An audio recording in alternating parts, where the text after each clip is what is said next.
यहाँ पर हमने जो डायग्राम बनवाई है, जो मूड ऑफ एक्शन आपको ज़ाहिर किया है कि कौन कौन सी जगह पे कौन कौन सी काम करता है, तो ये सब आप लोगों के जहन में मेरा ख्याल में बहुत आसानी से आए होंगे। तो जब आपको सबसे पहले ये पता होना चाहिए कि ये नसोड्स ऑफ गनूरिया है, तो गनूरिया की जो नसोड्स है जो इससे बनती है, आगाज़ करती है, तो इसकी जो कम्प्लिकेशन है उस पर भी ये मोस्टली एक अच्छे रोल प्ले करेगी ज़रूर। जो फिलासफी है हमारे फिलासफी के लिहाज से वही रोल वो ज़रूर प्ले करेगा, ठीक है। जिस तरह लोहा लोहे को काटते हैं, वैसे गनूरिया की बैक्टीरिया या गनूरिया की जो जरासीम है वो गनूरिया को ख़त्म करती है, ठीक। हमारे साथ क्लिनिकल यूजेस मेडोरिनियम का क्या होगा, तो एक एक करके मैं आप लोगों को समझाऊंगा। क्लिनिकल यूजेस में ये हमारे साथ आस्थमा में भी रोल प्ले करता है। आस्थमा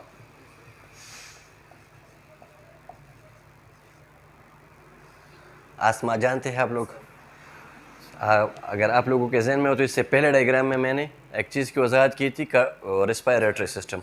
तो वो हमारे रेस्पिरेटरी सिस्टम से इसकी बिलोंग है, इस डिज़ीज़ का आस्थमा। तो आस्थमा की भी बेहतरीन दवा है, आस्थमा में ये अपना रोल प्ले करता है, ठीक है। मेडोरिनियम जो हमारे मस्कुलर सिस्टम है, या जो हमारा जो आप लोगों को मैंने वजाहत की कि वो नर्वस सिस्टम पे हमारे साथ रोल प्ले करते हैं, तो वो है क्लोनिक स्पज़म। जो हमारे क्लोनिक है स्पज़म जो है क्लोनिक है, क्लोनिक मसल्स जो है इसमें इनवॉलंटरी या इनवॉलंटरी कंस्ट्रक्शन और रिलैक्सेशन मसल्स और जिस नर्व के ज़रिए हम इनवॉलंटरी कंट्रैक्शन और रिलैक्सेशन करते हैं, तो अगर क्लोनिक स्पज़म हो, इसमें जो खिंचाव हो, स्पज़म खिंचाव जिसे हम खिंचाव कहते हैं, खिंचाव आ जाए तो भी हमारे साथ मेडोरिनियम रिस्पॉन्सिबल है। कारण आप लोग इसकी समझ रहे हो, स्किन डिजीज़ है जो हमारे जो सरफेस एरिया है इसकी बीमारी है स्किन की। जो कारण बन जाते हैं ना, एक बॉल सा बनता है जी, ब्लस्टर टाइप, तो कारण में भी हमारे साथ मेडोरिनियम। शुगर की भी बेहतरीन दवा है। आगे आपको इसके अलामत आएगी तो आप लोगों की समझ आ जाएगी कि शुगर में ये क्या रोल प्ले करता है, कौन सी अलामत के बिहाफ पर हम इसको मेडोरिनियम को रिकमेंड करते हैं। तो वो बात की बातें हैं, फिर आप लोगों को खुद समझ आ जाएगी कि जब मैं अभी से समझाऊँ तो अच्छा नहीं होगा, जब बाद में आप लोगों की समझ में आ जाए कि डायबिटीज़ में हम मेडोरिनियम कौन से पर्पज़ पे इस्तेमाल करते हैं। अभी से थोड़ा सा आप लोगों को हैंड देता हूँ कि आप लोगों ने अक्सर देखा हो कि जो डायबिटिक पेशेंट होते हैं उसको mostly urinary track infection commonly हो सकता है, पॉलीयूरिया भी हो सकता है, पॉलीडिप्सिया भी हो सकते हैं। तो ये अलामत आपको मेडोरिनियम में भी मिलेगा।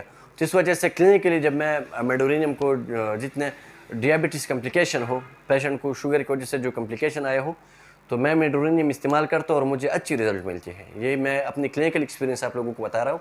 क्लिनिकली जब भी मैं मेडोरिनियम डायबिटिक पेशेंट को रिकमेंड करता हूँ तो उसने कभी मुझे मायूस नहीं किया है। शुगर में हम मेडोरिनियम को इस्तेमाल करते हैं, ठीक है, सही है।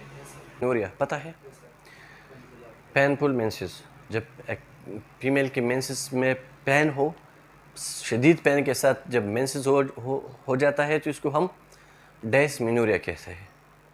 लोगों के अगर डायग्राम जहन में हो तो हमने जेनिटल ऑर्गन्स की बात की है, पता है। तो जेनिटल ऑर्गन से इसकी भी बिलोंग है, ओवरी है और हमारे साथ यूट्रस है, और ये सारा जो मामला है वहाँ पे ये अपना रोल प्ले करता है और अच्छी रिज़ल्ट देता है, काफ़ी अच्छी रिज़ल्ट देता है। बात की है हमने, तो ये भी हमारे दिमाग की बीमारी है, ठीक है जी। आइस पे भी इसका रोल है। मुझे पता है कि थोड़ा मुश्किल है तो आप लोगों को पता नहीं होगा। ग्लीट असल में जो है ना हमारा डिस्चार्ज फ्रॉम यूरेथ्रा। ग्लीट जो है हमारे साथ इसका डिफिनीशन है discharge by urethra due to gonorrhoeal infection. जब गनूरिया इन्फेक्शन हो जाए और जो डिस्चार्ज होता है हमारे यूरेथ्रा से, मेल हो या फीमेल हो, डिस्चार्ज में ज़्यादातर क्या होगा, पॉस फॉर्मेशन होगा, बर्निंग सेंसेशन होगा, पेनफुल मैक्चुरेशन होगा, ठीक है, हो गया पेनफुल मैक्चुरेशन। ये सब इसकी मेन सिम्टम गनूरिया की है। तो फिर गनूरिया की भी फर्दर क्लासिफिकेशन है, वो तो जब हम गनूरिया पढ़ाएंगे तो आप लोगों को वैसे भी थोड़ा सा इल्म होगा, लेकिन जब हम गनूरिया